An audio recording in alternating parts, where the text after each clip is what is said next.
अस्सलाम वालेकुम, मेरा नाम अब्दुल मोमिन है और मैं एक रजिस्टर्ड डाइटिशियन न्यूट्रिशनिस्ट और पब्लिक हेल्थ प्रोफेशनल हूँ।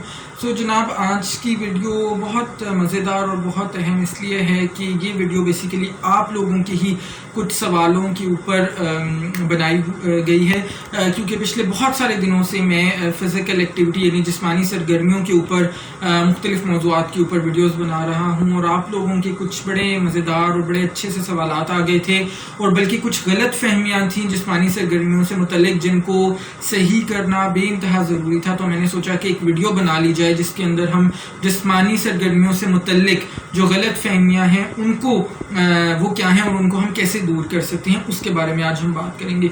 सो सबसे पहले जो गलत फहमी है वो ये है कि जब हम जिस्मानी सरगर्मियों की बात करते हैं तो हमारा ये मानना होता है कि जिस्मानी सरगर्मी का मतलब है कि बहुत लंबी दौरानिए तक हम जो एक्सरसाइज करेंगे या जो वर्जिश करेंगे सिर्फ वो जिस्मानी सरगर्मी की डेफिनेशन में आती है। सो ये बिल्कुल गलत है। इसके बारे में एक तफसील के साथ वीडियो में ऑलरेडी बना भी चुका हूँ कि जिस्मानी सरगर्मी किसे कहते हैं, और एक और वीडियो में बना चुका हूँ जिसके अंदर मैंने बड़ी तफसील से बताया था कि जिस्मानी सरगर्मी कितने दौरानिए की होनी चाहिए। सो अगर आपने वो मेरी वीडियो देखी होगी तो आपको यकीनन पता है कि 18 साल और उससे ऊपर के जितने भी बालिग अफराद हैं उनके लिए हफ्ते में सिर्फ और सिर्फ 150 मिनट, यानी अगर हम उसको रोज़ाना के निकालें तो सिर्फ 30 मिनट रोज़ाना, वो भी हफ्ते में 5 दिन। अगर आप मॉडरेट किस्म की जिस्मानी सरगर्मी करते हैं और अगर विगरस जिस्मानी सरगर्मी करते हैं तो वो हफ्ते में सिर्फ 75 मिनट, या रोज़ाना अगर हम उसको निकालें तो हफ्ते में 5 दिन सिर्फ 15 मिनट रोज़ाना। ये आपकी जिस्मानी सरगर्मी की डेफिनेशन में बिल्कुल आती है। और इसके अलावा ये है कि अगर मिसाल के तौर पे आप मॉडरेट जिस्मानी सरगर्मी करते हैं और आधा घंटा मुसलसल आप उसके लिए नहीं निकाल सकते, तो इस हद तक आपको इजाज़त है कि आप उसको दिन में 2 हिस्सों में कर सकते हैं। मसलन 15 मिनट अगर आपने सुबह दफ्तर जाने से पहले कर ली और 15 मिनट आपने शाम में या रात में दफ्तर से आने के बाद कर ली, सो वो भी आपकी बिल्कुल जिस्मानी सरगर्मी में उसी तरह से काउंट होगी।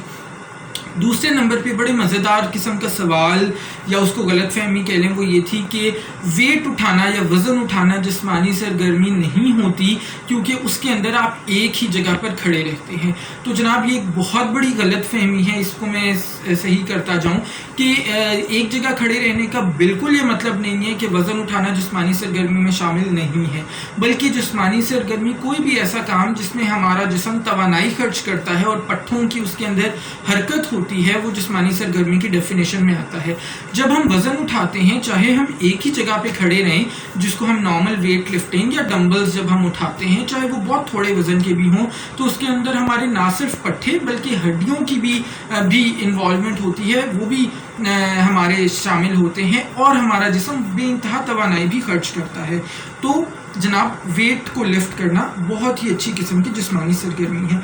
तीसरे नंबर पे गलत फहमी ये है कि जिस्मानी सरगर्मियाँ करने के लिए आपका घर से बाहर निकलना ज़रूरी है। अगर आप घर से बाहर नहीं निकलते तो वो जिस्मानी सरगर्मी नहीं हो सकती। तो जनाब, अगेन ये बहुत बड़ी गलत फहमी है। अगर कोई सिक्योरिटी रीज़न की वजह से, या जैसे आजकल के दौर में हम बात करें कोरोना की वजह से, या वक्त ना मिलने की वजह से, या किसी भी और वजह से, मसरूफियत की वजह से आप घर से बाहर नहीं निकल सकते रोज़ाना और आप अपने घर में ही जिस्मानी सरगर्मियाँ करना चाहते हैं, तो ऐसा करना बिल्कुल मुमकिन है। उसके अंदर मैं मुतअद्दिद बार बता चुका हूँ अपनी वीडियोज़ में कि वेट को लिफ्ट करना, बागबानी करना, सीढ़ियाँ चढ़ना, उठक बैठक करना, तेज़ तेज़ कदमों के साथ चलना, रस्सी कूदना, फिर इसी तरह से ट्रेडमिल करना, झाड़ू पोछा करना, किसी भी किस्म का खेल खेलना, चाहे वो अपने घर में, लॉन में, बैकयार्ड में, सहन में हो, ये तमाम चीज़ें जिस्मानी सरगर्मियों की शक्ल हैं और ये बिल्कुल जिस्मानी सरगर्मियों की तरफ काउंट होती हैं। चौथी गलतफहमी ये है कि जिस्मानी सरगर्मी करने के लिए आपके पास जिम की मेंबरशिप होना ज़रूरी है। सो जनाब, ये भी बहुत बड़ी गलतफहमी है। ज़रूरी नहीं है कि आप सिर्फ़ और सिर्फ जिम जाएं और वहाँ पे जाके आप अपनी जिस्मानी सरगर्मियों को सरअंजाम दे सकें। हो सकता है आपके घर के करीब कोई जिम ना हो सकता है आप जिम की मेंबरशिप अफोर्ड ना कर सकते हो सकता है आपको जिम लेके जाने वाला कोई ना हो सकता है आप को जिम के टाइमिंग सूट ना करते हों। सो अगर इनमें से कोई भी वजह है और आपके पास जिम की मेंबरशिप नहीं है या आप जिम ज्वाइन नहीं करना चाहते, तो उसके बावजूद भी आप घर में रह के हर किस्म की जिस्मानी सरगर्मी कर सकते हैं। और अगर आप बहुत ज़्यादा वर्जिश के शौकीन हैं तो आजकल इवन लोगों ने 2 से 3 मशीनें लेके घर के अंदर ही वो अपनी वर्जिश भी कर रहे होते हैं। آخری جس غلط فہمی کی ہم بات کریں گے وہ یہ ہے کہ آپ کو حمل کے دوران جسمانی سرگرمی ہرگز نہیں کرنی چاہیے، بلکہ جس حد تک پاسبل ہو آپ کو آرام کرنا چاہیے. یہ ایک بہت بڑی غلط فہمی ہے. اگر آپ نے میری کل کی ویڈیو دیکھی ہو تو کل کی ویڈیو میں نے بہت تفصیل کے ساتھ یہ ذکر کیا تھا کہ حمل کے دوران خواتین کو کس قسم کی جسمانی سرگرمیاں اور کتنی دیر جسمانی سرگرمیاں روزانہ کی بنیاد پر کرنی چاہیے.